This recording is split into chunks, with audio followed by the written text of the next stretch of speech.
அந்த விழாவினை சிறப்பிக்க வந்திருக்கும் அனைவருக்கும் என்னுடைய மாலை வணக்கங்கள். நான் எல்கேஜி ஸ்டூடெண்ட் அமிர்தியோட பேரன். நான் உங்கள் எல்லாரோட சார்பாக தான் இங்கே பேச வந்திருக்கேன்னு நினைக்கிறேன். பேரண்டோட ஃபீட்பேக் வேணும் அப்படின்னு சொல்லி கேட்டிருந்தாங்க. மறுபடியும் சொல்லணும்னா அவங்க எல்லாரோட சார்பாக தான் நான் இங்கே பேச வந்திருக்கேன். கிட்ஸி ஸ்கூல் பற்றி சொல்லணும் அப்படின்னா நிறைய விஷயங்கள் சொல்லிகிட்டே போகலாம். நம்மளோட சீஃப் கெஸ்ட் பேசினாங்க, அடிப்படை கல்வியை பற்றி பேசியிருந்தாங்க.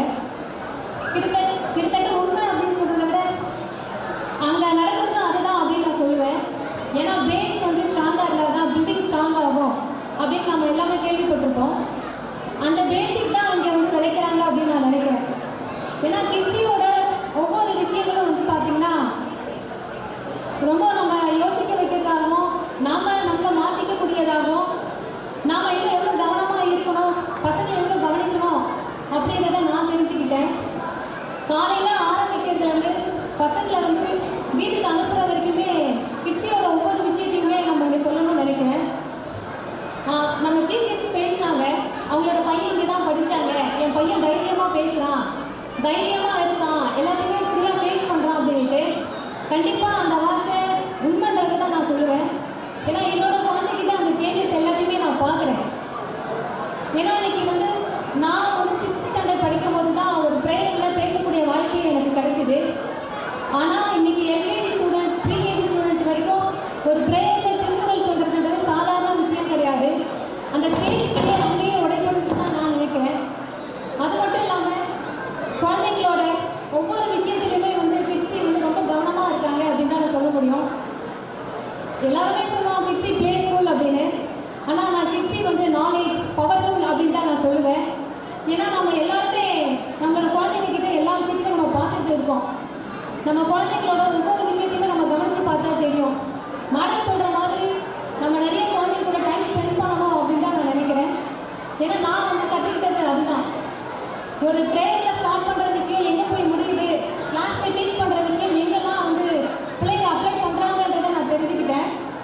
இப்போ நான் ஒரு நாள் வீட்டில் வந்து குப்பையை வந்து கொண்டு போனேன் வெளியே. அப்போ என் பொண்ணு வந்து அவங்க யார் தெரியுமாம்மா அப்படின்னு கேட்டா. யாரும்மா? நான் அவங்க தெரிஞ்சவங்கம்மா அப்படின்னு நான் சொன்னேன். மா அவங்க வந்து கம்யூனிட்டி ஹெல்பர்ஸ்மா அப்படின்ற விஷயத்தை அவன் எனக்கு அங்கே பதிஞ்சா.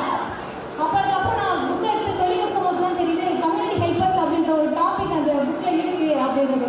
பார்க்குற ஒவ்வொரு விஷயத்தையுமே வந்து குழந்தைங்க அந்த இடத்துல வந்து யோசிக்கக்கூடிய திறனை வளர்க்குறது நம்ம கிட்ஸி டீமுக்கு ஒரு பெரிய நன்றியை தான் நம்ம சொல்லணும். கண்டிப்பாக அது மட்டும் கிடையாது, நம்ம ரோட்டில் போகும்போது அந்த டிராஃபிக் ரூல்ஸை பற்றி பேசும்போது, அப்பா இது ஜீப்ரா கிராசிங்ப்பா, அப்பா க்ரீன் போட்டாங்க, வண்டி எடுங்கப்பா, ஃபோன் பேசாதீங்கப்பா. இந்த மாதிரி ஸ்கூலில் நடக்கிற ஒவ்வொரு விஷயத்தையுமே நம்ம சொசைட்டியில் குழந்தைங்க அப்ளை பண்ணுறாங்க பார்த்தீங்களா, அங்கே தான் வந்து நம்ம ஜெயிக்கிறோம் அப்படின்றத நான் தெரிஞ்சுக்கிட்டேன். ஏன்னா வந்து எல்லா இடத்துலையுமே ஸ்கூல்ஸ் வந்து நடக்குது, எல்லாமே சொல்லித் தராங்க. வெறும் எஜுகேஷன் ஓரியன்டாக மட்டும் இல்லாமல் குழந்தைங்களோட ஒழுக்கம், குழந்தைங்க எப்படி வளரணும், இந்த சொசைட்டியை எப்படி ஃபேஸ் பண்ணணும் அப்படின்ற எல்லா விஷயத்தையுமே நம்ம தெரிஞ்சுக்கிட்டோம். கார்டனிங் அப்படின்னு சொல்லிட்டு ஒரு விஷயத்தை கிட்ஸி இங்கே ஸ்டார்ட் பண்ணாங்க. அதாவது தோட்டம் அமைக்கிறது அப்படின்னு சொல்லிட்டு. உங்கள் எல்லாருக்கும் தெரியுமான்னு தெரியல, இந்த திருக்கோவில் ரோட்டில் நீங்கள் போனீங்கன்னா இப்போ ரோடு எக்ஸ்டெண்ட் பண்ணுறாங்க. ரோடு எக்ஸ்டெண்ட் பண்ணும்போது அங்கே இருக்கிற மரங்கள் எல்லாத்தையுமே கட் பண்ணிட்டு வராங்க. என் பொண்ணு அந்த பக்கம் வரும்போது சொல்கிறான், அம்மா பேட் பாய்ஸ்மா, ட்ரீஸ்லாம் நடக்கும்னு சொன்னாங்கம்மா மிஸ், ஆனால் இங்கே எல்லாத்தையும் கட் பண்ணிட்டு இருக்காங்கம்மா. ஆக்சுவலாக நான் யோசித்தேன், என்ன யோசிச்சேன்னா, ஏன் இதெல்லாம் பண்ணாமல் இந்த மரத்தை வெட்டாமல் இந்த ரோடு எக்ஸ்டெண்ட் பண்ண முடியாதா அப்படின்ற ஒரு யோசனை எனக்குள்ளே வந்தது. அப்போ சின்ன குழந்தைங்கக்கிட்ட நம்ம விதைக்கிற விதை தான் அடிப்படை வந்து எங்கே வந்து ஸ்ட்ராங்காக இருக்கோ, எங்கே சரியாக இருக்கோ, அந்த பிள்ளைங்க சரியாக வளருவாங்க அப்படின்றத நான் இங்கே உறுதியாக சொல்லுவேன். ஏன்னா கிட்ஸி வந்து அதுக்கான விதைகளை தான் விதைக்கிறாங்க அப்படின்றத நிச்சயமாக நம்ம யாராலையுமே மறுக்க முடியாத விஷயம். என்னடா இங்கே வந்து கிட்ஸி இவ்வளோ பேசுகிறாங்க அப்படிலாம் நீங்கள் நினைக்க வேண்டாம். நம்ம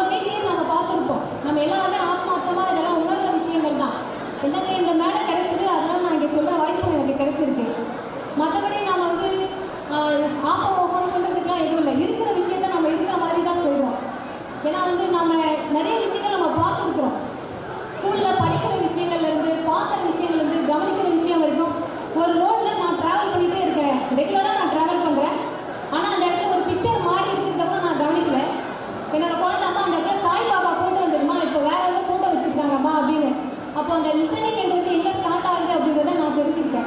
இன்னும் நாம கூடுதலாக கவனிக்கணும் போல குழந்தைங்கள, அவங்க கவனிக்கிற விஷயங்கள்லாம் நம்ம கவனிக்க தவறோம் அப்படின்றத நான் தெரிஞ்சுக்கிட்டேன். அது மட்டும் இல்லாமல் குழந்தைங்களோட மிகப்பெரிய விஷயம் என்னன்னா கேரிங்.